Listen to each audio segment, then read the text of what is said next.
Good morning, everyone. It gives me great pleasure to welcome you to this morning's Flash Forum. We are very proud at GIBS to bring you some of the leading thinkers and the leading minds in business in South Africa. And today we are joined by the CEO of Nempek, Mr. Eric Smuts.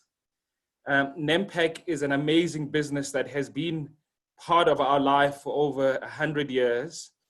And on the JSE has been listed for over 50 years. They celebrated 50 years on the JSE in 2019. And it's really a pleasure to have you with us again, Eric.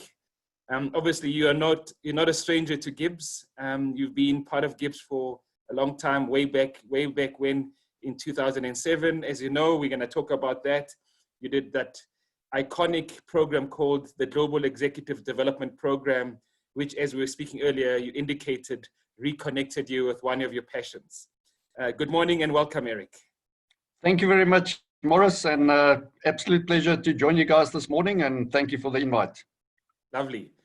Eric, it would be quite useful before we get into the nuts and bolts of business to get to know more of you. And as you know, in the past, when people thought about business, they used to first start talking about the customers and markets and competition on that basis, and only latterly speak about the people. And now what COVID has taught us is to begin talking about the people and then think about the rest of the other stakeholders in the organization. So with that in mind, I'd like to begin by starting to really get to know Eric, the man, before we talk about Eric, the CEO. So tell us a little bit about yourself, Eric. What makes you tick outside of the boardroom? I think it's quite an interesting question. I think, first of all, maybe to mention, I'm married, got 3 children, and I am quite an active sports person. And I think it's worth mentioning that GIBS actually played a very big part in that. Now, during the program that I did with GIBS in 2007, your global EDP, we used to have a wellness class at the end of every day where they try to get us back a little bit back into fitness exercises, etc. And although I did some cycling during my varsity days, I did very little, I would say, for probably 10, 15 years.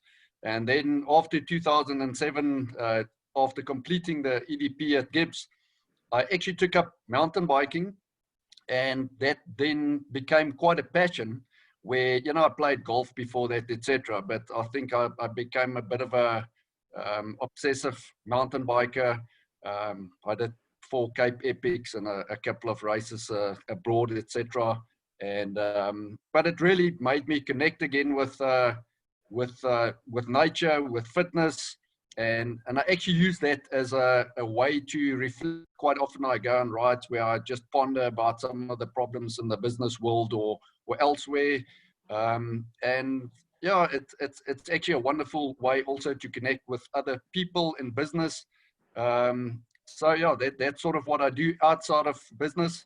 I have a couple of other interesting hobbies.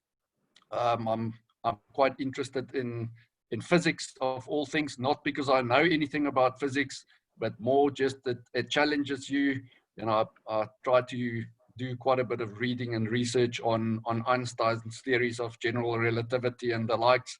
And I'm definitely not a specialist on that, but it's wonderful to push yourself, your boundaries.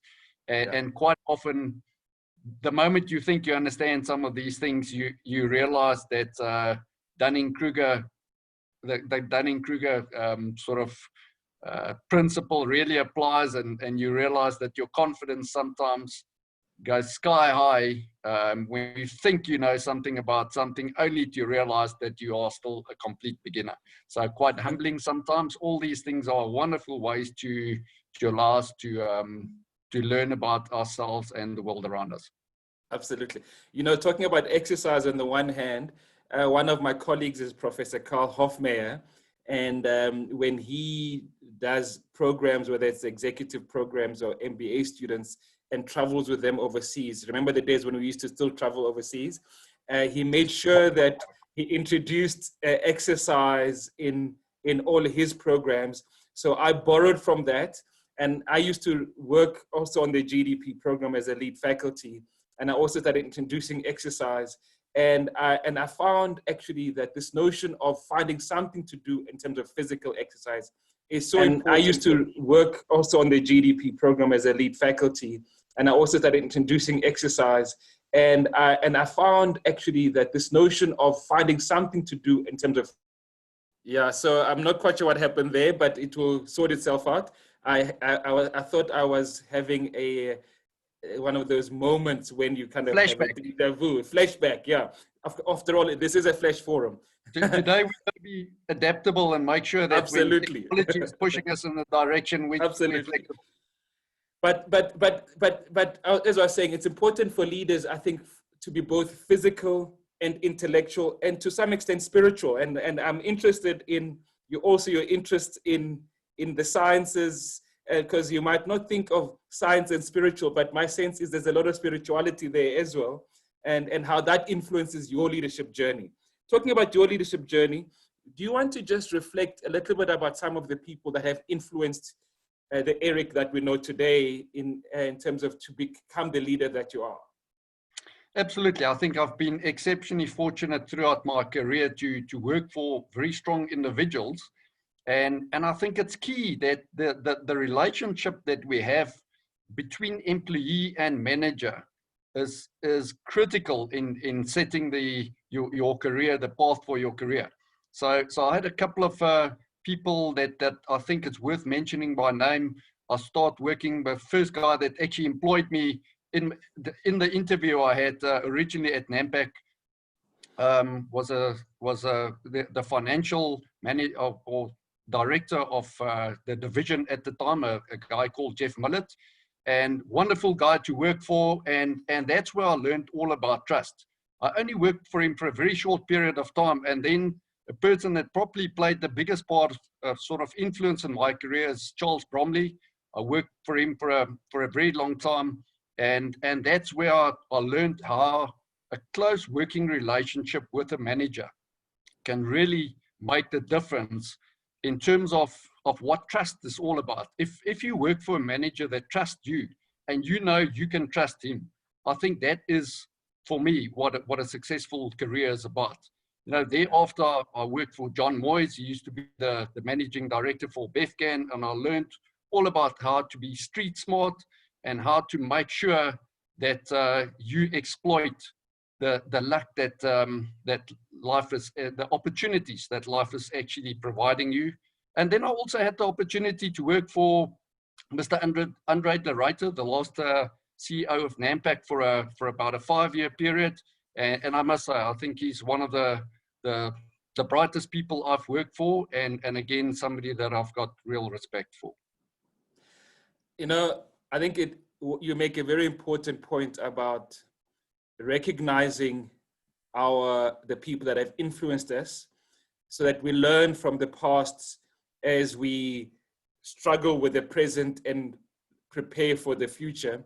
And looking back on Nempek, particularly over the last 5 years under Andre, there's been a lot of transformation taking place. And clearly, I'd like to talk about Nempek's strategy, and for you to help us to understand Nempek's strategy pre-COVID. What were the issues that you were focusing on? And then we'll move into the discussion post-COVID. So pre-COVID, as you know, Eric, the share price of Nempek took a beating, and informed by what at first looked like a great idea in terms of expanding out of South Africa, particularly into the African continent, the rest of the African continent. And then something happened. Tell us a little bit about that, and tell us about how Nempek was progressing in addressing some of the concerns that the market had regarding Nempek's positioning in the market. Morris, that's actually quite an interesting story, and I think it would actually make quite an interesting sort of case study for investments in different part of the world. So the Nampak story, the expansion into Africa started much earlier, about 2006. Some of the initial work we started, but in all earnest, it started in just after 2010-11 when we built a factory in Angola. And although it was an extremely difficult project that we engaged with, you know, it had lots of project delays. It had lots of things outside of our control. I think we managed to execute exceptionally well on this project. We eventually, despite all the hurdles and things in our way, we managed to complete the factory. This is, you know, maybe a little bit about beverage can factories. It is high tech.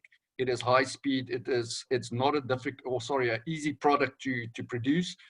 And we built a factory about 40 km outside of Luanda in an area where the infrastructure is basically non-existent. So we built the factory. Literally, we generated our own electricity. We had to tanker in water, and we managed to turn that factory into our most efficient plant in the group. So despite all the problems, we felt that we were quite good at executing projects in difficult places. And that was almost the core competency that we built up at the time.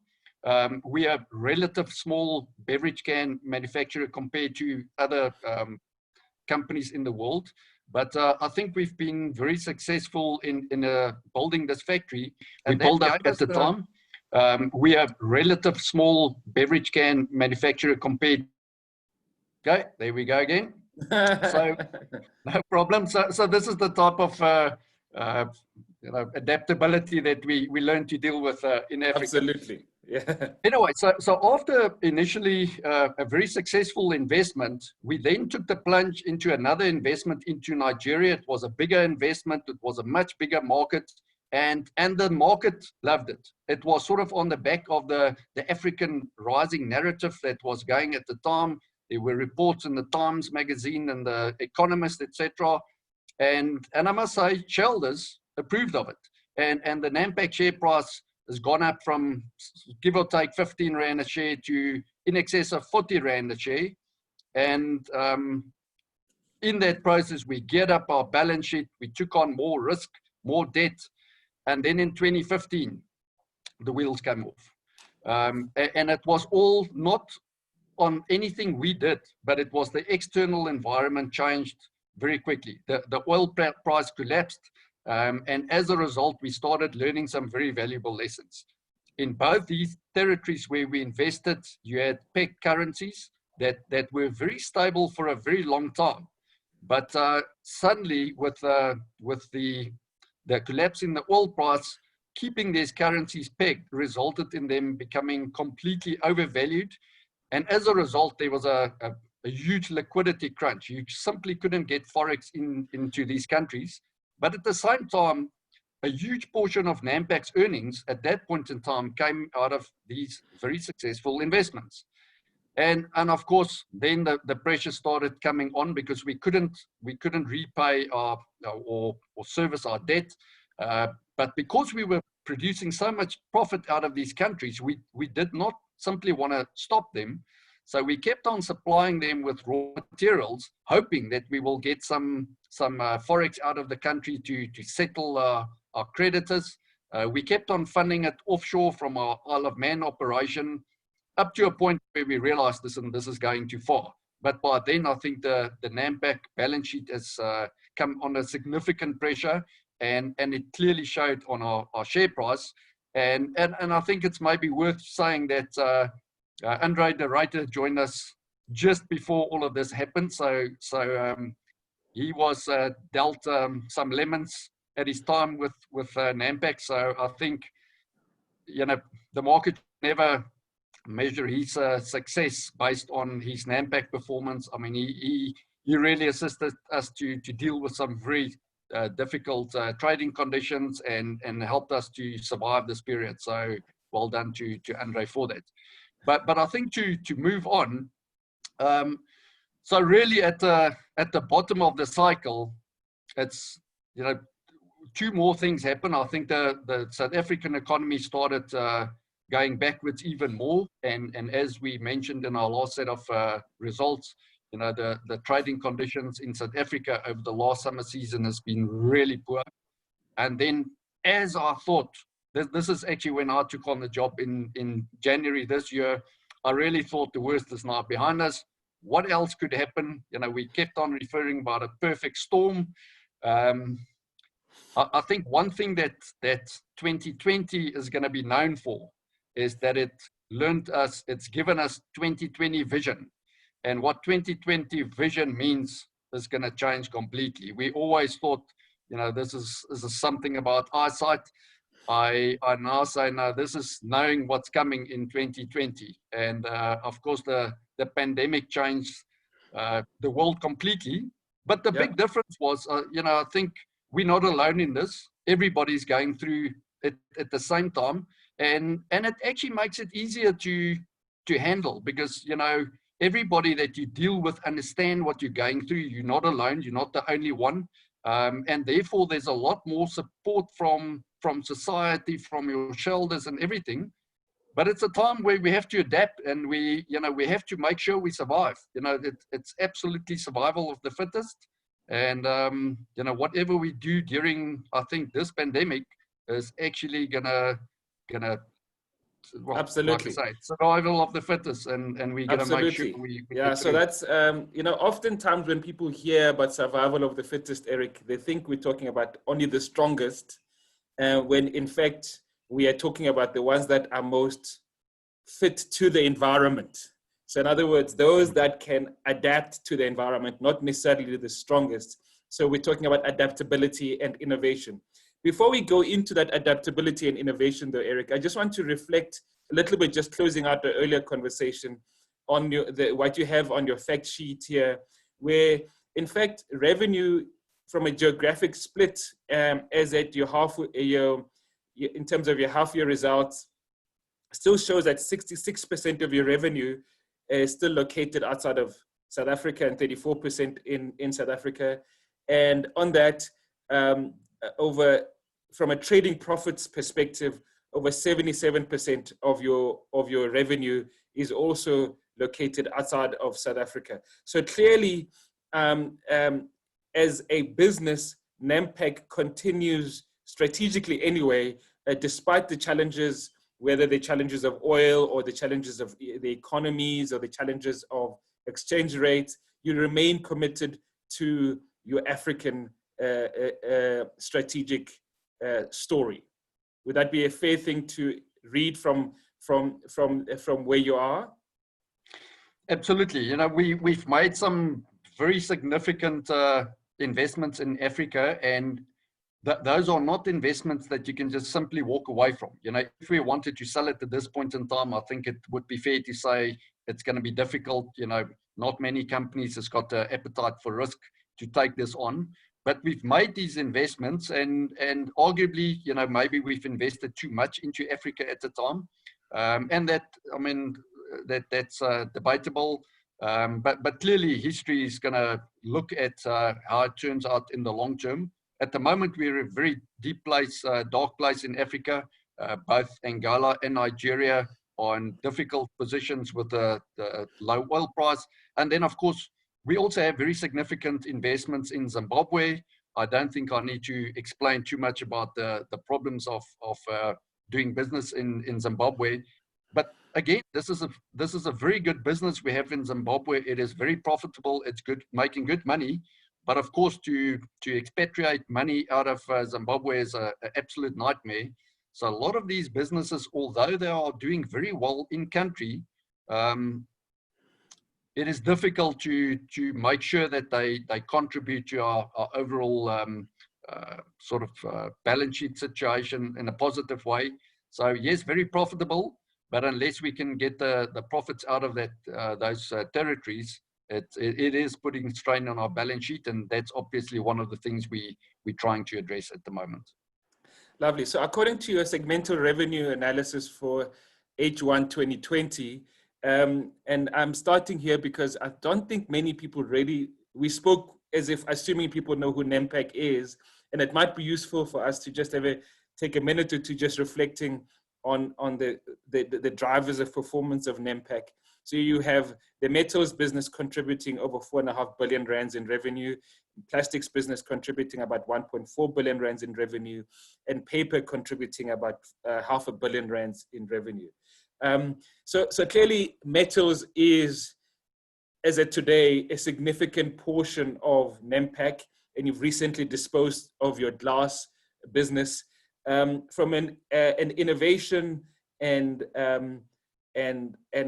forward-looking perspective, should we expect this kind of revenue contribution to remain proportionally the same, or are there opportunities to diversify this revenue mix from an Nempek perspective? Morris, I think we are likely to move in a completely different direction. So historically, Nampak has always been in fact, we're known to be the most diversified packaging company in the world, and definitely still in Africa at the moment. Globally, I think companies has gone different direction where companies, packaging companies in particular, has started to move towards single substrates. In other words, either only metals or plastic or glass. And I think it is likely that we will move in the same direction. So we are still in metal. Our major businesses are in metal. Then we still have some plastic businesses and paper. But we did mention to the market that we would like to simplify the business. So, at the moment, Nampak is an extremely complex business. The territories where we operate make it even more complex. And, if we look going forward, as you mentioned, our metals business is already contributing by far the biggest portion of our earnings. And we are likely to move more in that direction.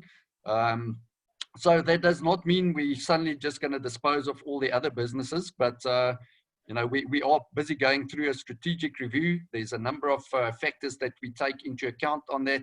Sustainability is obviously a very key factor in the world right now, and we're looking at the amount of risk that each one of these businesses represent. What is the required level of investment in them, and to what extent will they give us, our shareholders, an adequate return on capital? So I think what you will see over time is we are likely to become a simpler business. It is likely that we will move more towards a metals business. But as we said to the market, we're not in a rush. We want to make sure we get good value. And where we have good businesses, we'll stay in there. Obviously, we need to look at the synergies available in these businesses, and we're not forced sellers of anything. But yes, over time, directionally, we will probably move towards less substrates in the portfolio. So we could focus on trying to understand the business of Nempek in numbers, and I think you would be more comfortable there than I am as a CA. You being the CA, me not being the CA. Or we could change tack and try and look at a different side of Nempek. So let's move into, so we have a business called Nempek. It seems to be finding its feet. And as you said, you thought nothing could go wrong, and then COVID-19 hits us proper from the 5th of March. And then later at the end of March, we'll go into lockdown. Help us to understand how Nempek firstly made sense of what COVID-19 would mean for Nempek in the short run, and then we can get into the discussion about how you started navigating your way through some of the challenges facing some of your businesses. Okay, I think first of all, Nampak was quite fortunate in the sense that as a producer of essential goods, we were allowed to run our factories throughout the hard lockdown and thereafter. But having said that, although we were allowed to run our factories, in the end, what you produce is all depending on the demand in the market. And as we all know, with consumers not allowed out of their residences, etc., the marketplace was empty. And the bulk of our revenue, as we pointed out, comes out of the metal sector, in particular beverage cans. And if you look at packaging like beverage cans, It's a immediate consumption pack. It is, and hence without consumers out in the streets, the demand for beverage cans is really just plummeted. So overall, I think it's fair to say that despite having the ability to run our factory with more than 60% of our revenue just disappearing overnight, I think it became a very difficult operating environment. Luckily, we also had some sectors that actually did better. For initially in the lockdown, people panicked. They started getting into buying more tin food, etc. So we've seen a bit of a spike in the tin food market initially, but of course that normalized over time. We also produce some plastic containers for the likes of sanitizers, etc. A little bit of a spike initially, but again normalized. But I think thereafter the market has really slowed down, and there's a lot of our costs that we can't stop. We have a big workforce. Of course, everybody had to take salary cuts. It's all about cash preservation. We put all capex projects on hold. So very significant impact on the industry. I mean, it's literally fighting for survival. But I must say, we actually found that our employees has been extremely supportive through this whole process. For the first time, we implemented a salary cut. There were no issues. Our unions were very supportive in the process. Of course, we had some tough discussions with them as well.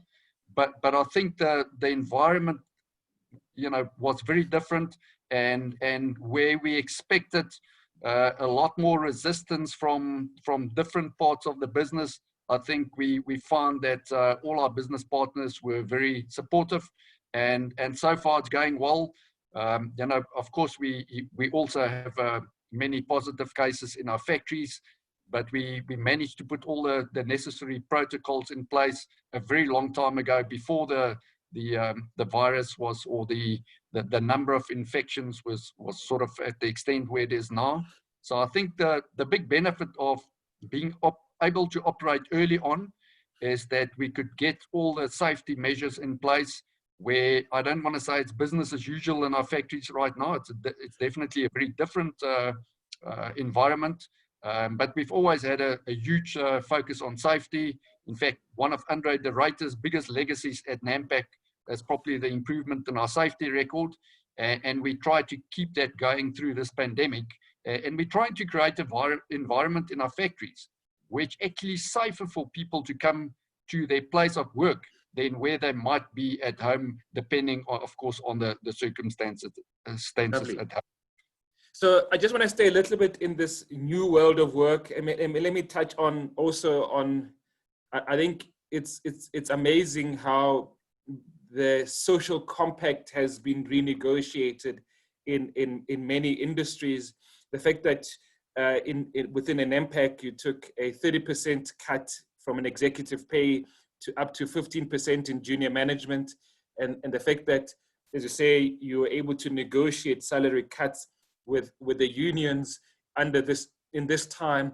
Can you help us to understand how you feel this is helping to redefine the relationship between Nempek and its union partners, for example? Listen, we can get into the political side of it and so on, but staying away from that to a large extent, I think one of the problems in South Africa is that to a certain extent we've got a history where the labor side, to a certain extent, almost operates still in a socialist type of environment, and there's always been this tension between labor and companies, capitalism, where I think this pandemic is pulling us closer together. I think where people realize that unless companies survive, there's not going to be jobs around for anybody. And I think that there's an understanding that's coming through where, before, I think we've had many petty disagreements about things where I think people has got a general understanding that, it's important for companies to make profits. And quite often it's not just about making profits. In a crisis like this, it's all about survival. Unless we survive, there's not going to be spoils on the table for anybody to enjoy. So I think we are pulling closer together. I also feel that between us and our customers, we actually got closer together. So, we share common problems, and maybe an example right now with something that's affecting us in a very significant way is the ban on the sale of alcohol products. As an industry, I think it pulled everybody closer together. Yes, many of the players in the industry are competitors, so they've got to be careful how they engage with each other. But through the different industry bodies and discussions with government, I think there's the way all different stakeholders are engaging with each other, is very different. And I think it's pulled us closer together, and hopefully that will, the positive side of that will survive this pandemic. From your mouth to God's ears, please, Eric. So I operate a lot with directors and board members, and I'd be very interested to understand the role your board has played in helping management navigate some of these difficulties, because typically the board is also the connection between the external environment and the internal environment. So I wonder if you could reflect a little bit about how closely you also pulled together with your board during this period. I must say, I think, Peter Sergio, our chairman, has been very supportive through this whole process, and our whole board. So I think the number of discussions we had with our board between myself and our chairman has been, we at one stage we were talking to each other on a daily basis, and they also bring to the party some of the learnings they get from other companies. Many of our board members also sit on many other companies, and they share the learnings from, not the specifics about any company, but generally what's happening in the market, how people deal with specific type of problems, what's the reaction from the banks been, how to approach them, all those type of things. So I think for any non-executive director that played an inactive part through this whole process, throughout, wherever they sit on boards, I think probably lost out on something. I think it's been a learning experience, both for the executive, but I hope also for the non-executive, that we can have a very good relationship where we sort of each play our respective parts in the governance of the company, but working closer together and getting into some of the specifics without becoming operational, I think has actually been very helpful for us from the executive side. So I'd like to ask you a question in the Q&A that has been brought up by an anonymous attendee. It's how's Nempek adapting to smart manufacturing trends like automation, IoT, etc.? Okay, I actually love the question. Interestingly enough, I did a course myself in artificial intelligence a couple of years ago. And we actually have a smart factory project running in one of our factories at the moment. It is still at a very early stage, but it's quite exciting. If you look at the type of manufacturing we have, like I said before, producing beverage cans is not easy. You're doing it at speeds of over 2,000 cans a minute, where the manufacturing tolerances are extremely sort of tight. So, and quite often, a lot of the measurements you're doing throughout this process, it's impossible to measure every can while you're manufacturing it. So quite often, the spoilages of the line, etc., is almost, you find out at the end of the process whether a specific can has been made to spec or not, and it's quite a destructive process if they fail the process. So what we've done through a project we initiated probably about a year ago, we started a smart factory project where we pull a lot of data from all the processes we have on each one of the manufacturing parts of the plant, and we try and pull this into a big data lake. To give you an idea, one single line will in a day produce about 36 gigabytes of data that we can analyze. Now, as you can imagine, operators can never look at that amount of data and make sense out of it. A lot of the manufacturing is almost seen as a black art, and people, operators, well-experienced operators, do things intuitively based on what they see, but they cannot really tell you exactly why they're doing it. So we've implemented this project that's starting to analyze the data. So we literally have a bunch of data scientists working for us on this project to put all the data they get there through smart analytics and apply some machine learning to it. So it's still early days, but we're really excited about getting some very valuable learnings from this project. And we hope that we can maybe export that as a product into the rest of the world. We also try to see what other beverage can manufacturers are doing in the rest of the world. And, initially we thought we might be following. It was interesting to see that we were not behind the curve at all. In fact, it was quite leading edge. So, of course, we need to keep on finding the funding for this project. But we do believe it's going to have some great benefits, and we should get some good learnings that we can hopefully also apply in some other parts of our own manufacturing processes, or something that we can export to other manufacturers in the country or elsewhere in the world. So for those of us, and it sounds like you are one of them, Eric, that are interested in knowledge, this time is an amazing time for knowledge creation. I was teaching over the weekend on an MBA elective, and one of our guest speakers pointed out that there are over 2,000 articles being published. I'm talking about academic articles being published a week on COVID responses, COVID research, and so forth. And one of the points that they were making is that many organizations, in an attempt to solve all manner of problems that are either directly influenced by COVID or of a logistical nature, are now sharing information across competitive borders, if I can put it that way. So competitors are sharing information not to be anti-competitive, but in order to keep economies working, in order to solve breakdowns in supply chains and so forth, and to solve technical problems.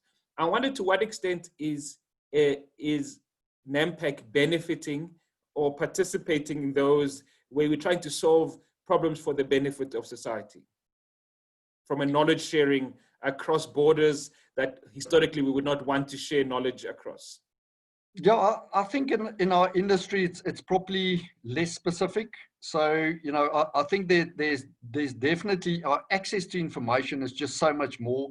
I look at the ability that all our people, myself, everybody's got in terms of gaining knowledge from the best universities in the world, while we can sit at our homes and access all of that information via the internet.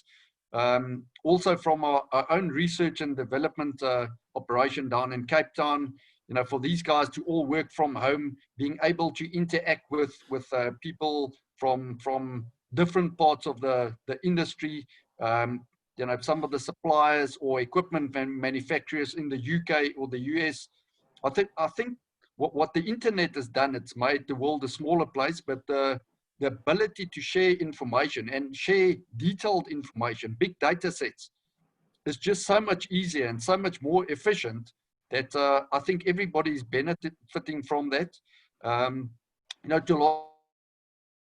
In the industry, people are still trying to hold on to their own information as much as possible, but about trends as to what's happening in industry and where the world is going, I think that is shared a lot more freely, and all of us do not have to go through every sort of cycle in the development process. I think similar to South Africa adopting 3G technology or GSM technology on the cell phones.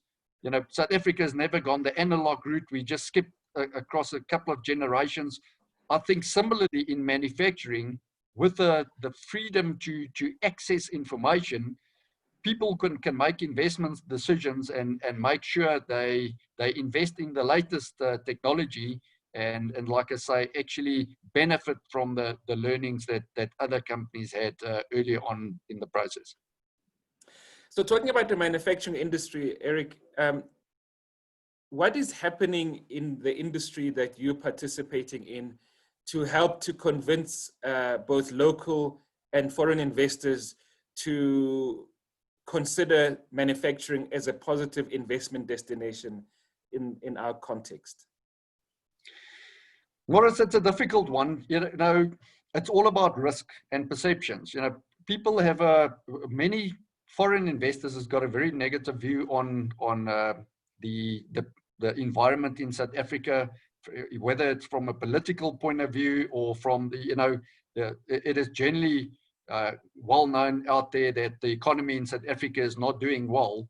So we need to demonstrate to investors that we have the ability to operate in a very difficult position or situations, whether it's in South Africa or the rest of Africa.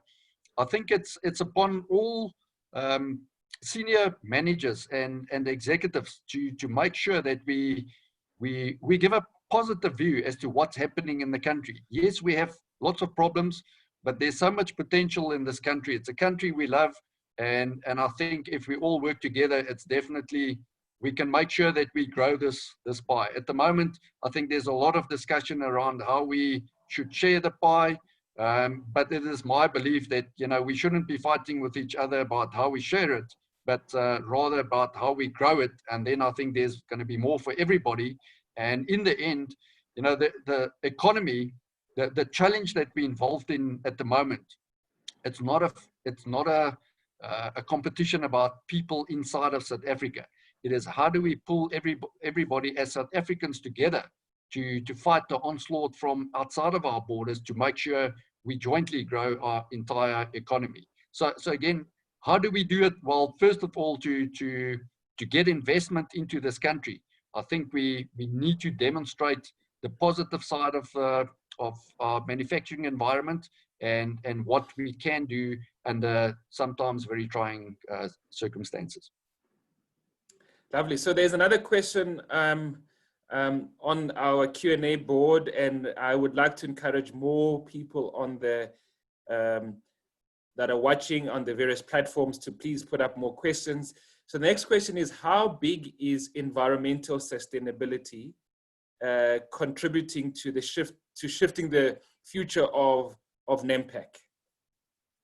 I think it's going to be very significant. So as part of our portfolio analysis, we're obviously looking at the role of sustainability. So at the moment, if we look, for instance, at plastic, I think it's generally known that plastic is experiencing a lot of pressure at the moment with single-use plastic products in many parts of the world being banned. And Nampak is looking at that to say, well, if we want to be environmentally sort of responsible and sustainable, how do we change our portfolio to make sure we support that? Hence the reason why we are moving more towards metal products. We also have very good paper products that can recycle very well.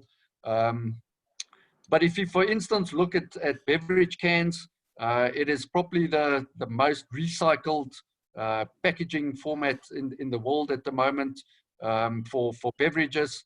If you consider that when you recycle aluminium, you only require 5% of the energy that's required to produce the original raw material. So the more you recycle aluminium, the more sort of environmentally friendly it's becoming.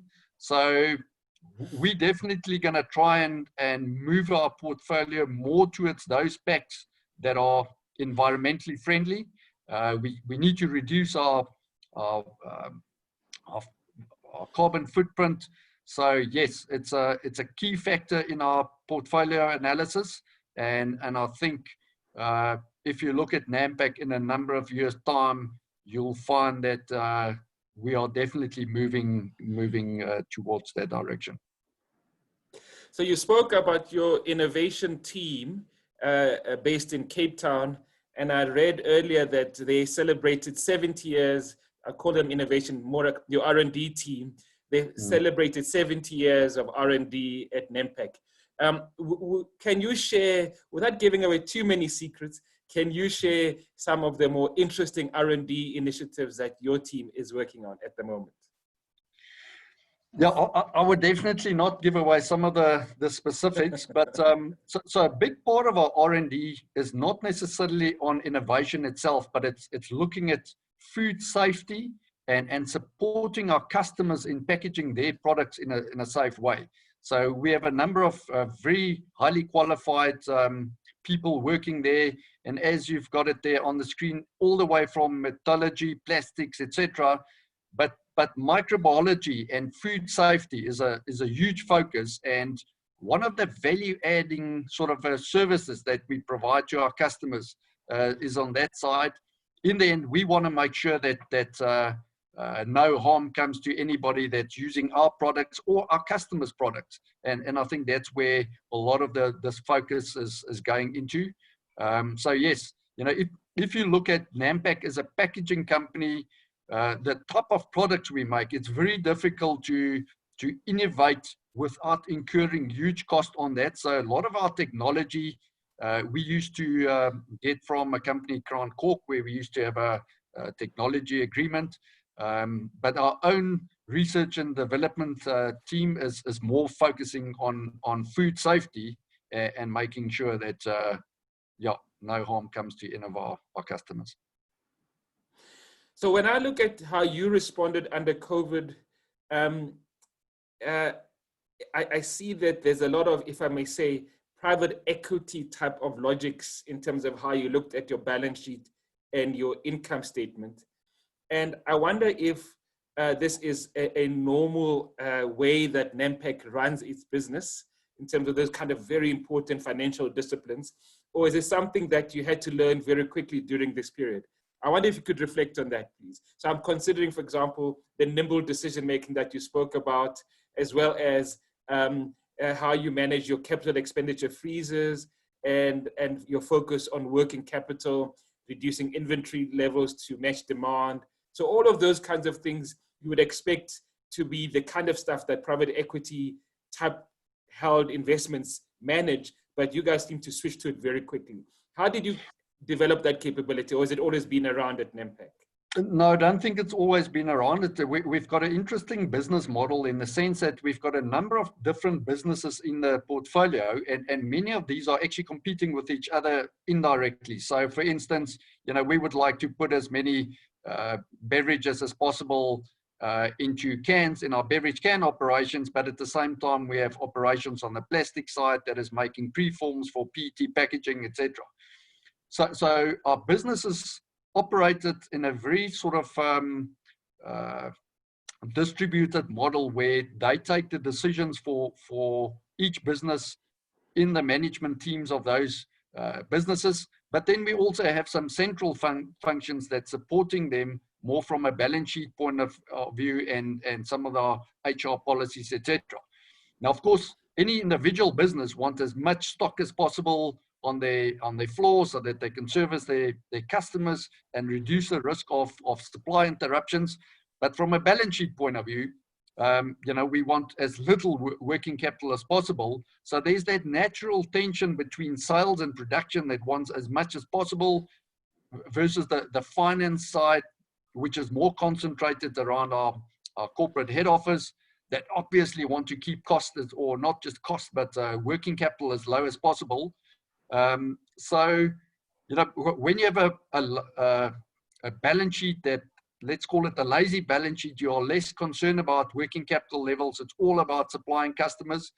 Well, when the pressure is on, you have to change that focus. And I think over the last couple of years, you know, our CFO and previous executives has made huge progress in improving our sort of the efficiency of our working capital cycles.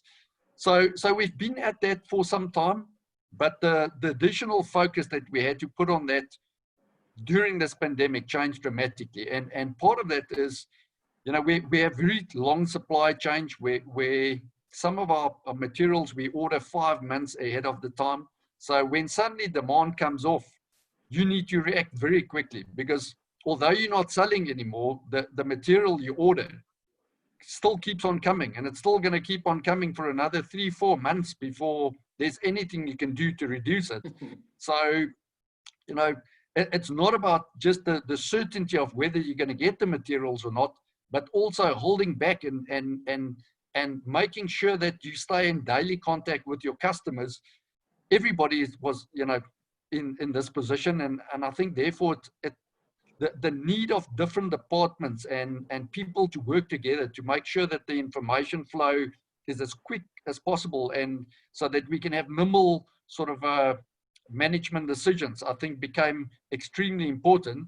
And I think it's just everybody was more focused, and as a result, I think we will, you know, we improved our processes. The pandemic has certainly exposed some of the fault lines in different business processes, in different relationships, and at least initially it's very uncomfortable when these fault lines or problems are exposed. But as long as we can learn from it, you know, we should exit this pandemic a lot stronger than what we went into it. Lovely. So as we conclude, Eric, I would like to borrow from a question from Andries. So Andries is asking a question: Nempek's share price is still at an all-time low. What is your plan on recovering?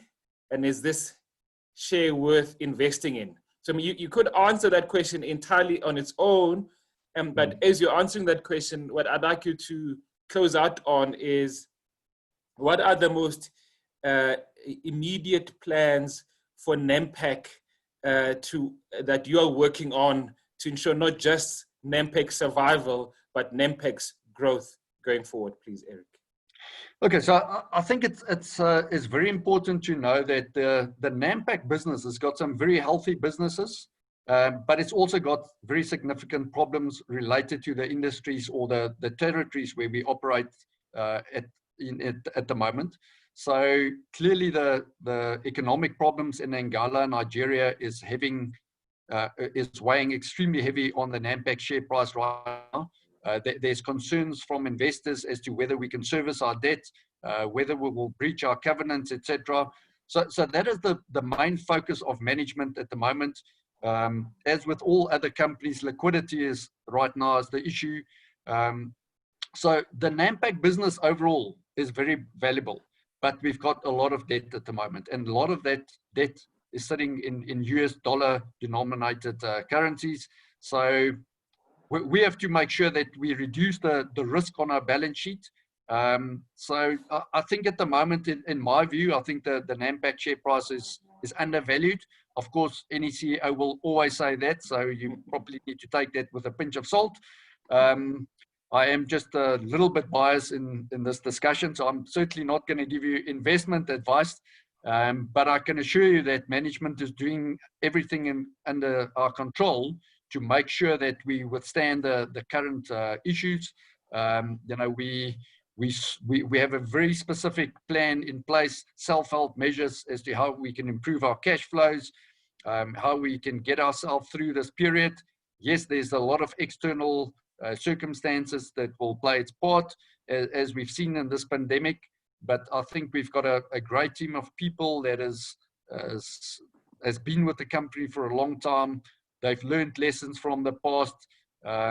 Yes, we've been dealt a lot of lemons recently, but hopefully we're going to learn how to make lemonade, and hopefully we will come out much stronger from this experience. So Eric, they say a boer maak 'n plan. I'd like to readopt that and say a South African maak 'n plan.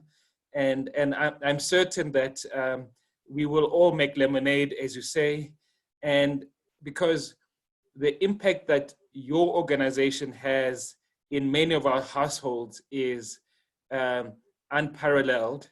I can't think of any home that is not touched by Nempek in some shape or another on a daily basis. So we're very grateful for you taking the time to share the benefits of and the challenges of working at this time. And we look forward to chatting to you again, hopefully later in the year, as the markets improve as more and more people start trading, and more and more people start using not only your customer's product, but your products through the customer products that we enjoy in our households. Thank you very much, Eric. Look forward to speaking to you again.